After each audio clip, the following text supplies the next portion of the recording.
Bonjour. Alors, peut-on considérer que le fait de recevoir la vie sans qu'on nous demande notre accord soit une violation de notre liberté?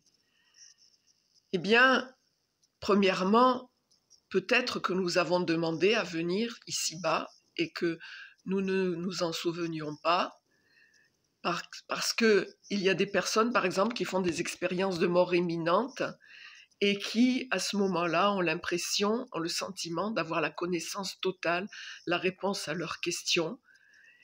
Et une fois qu'ils réintègrent leur corps, eh bien, ils ne se souviennent plus de ce qu'ils ont su à ce moment-là.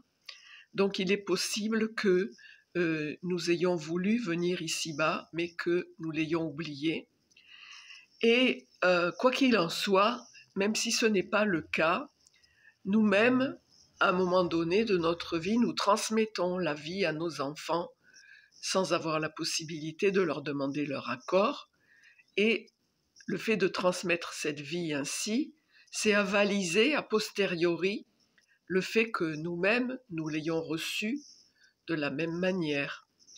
Alors bien sûr, vous me direz, oui, mais on ne peut pas ne pas procréer, puisque de toute façon, c'est quelque chose qui nous est aussi imposé de donner la vie et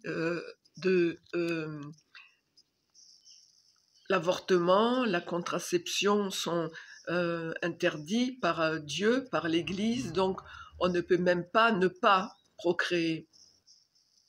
C'est vrai qu'après, il ne reste que l'abstinence, mais par exemple les cathares, c'est ce qu'ils faisaient, puisque pour les cathares, le fait de transmettre la vie, de transmettre surtout un corps physique, c'était tout à fait déconseillé, considéré comme malsain, et donc ils refusaient la procréation. Donc, bon, ce n'est pas du tout ce qu'il faut faire, puisque le catharisme, c'était une hérésie, mais le fait que nous transmettions la vie à ces êtres très chers, eh bien, ça prouve que nous considérons que ce n'est pas un cadeau empoisonné et qu'il mérite d'être transmis à nos enfants. Et donc, nous mettons notre liberté, justement, au service de la transmission de cette vie,